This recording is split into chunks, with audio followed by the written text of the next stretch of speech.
Many of the prophets in the Old Testament were speaking to the nation in times of distress and hopelessness.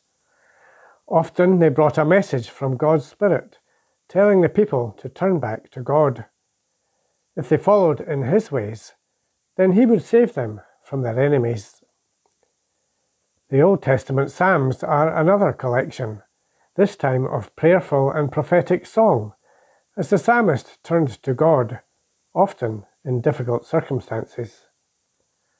A common theme is of God's desire to turn His people from hopelessness towards expectation.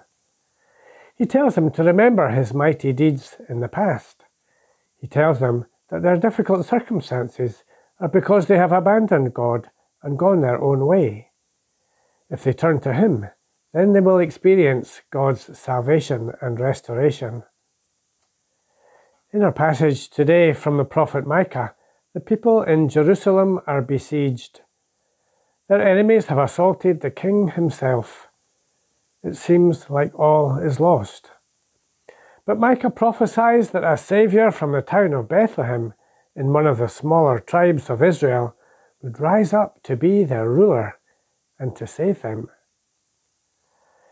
Sometime after Jesus was born, when the wise men come to the palace in Jerusalem to find the newborn king, the current king, Herod, asks the religious experts where the new king, the long-expected Messiah, is to be born.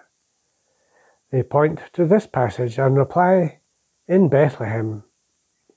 The wise men followed the star to Bethlehem and found Jesus and gave Him their gifts. As we approach the end of 2 years of COVID, we can feel hopeless. But God says, turn to Him, and He will broaden your horizons and show you His power, power that is beyond our understanding. Following Jesus brings peace and harmony and love. We can put our faith in Him because He will never let us down.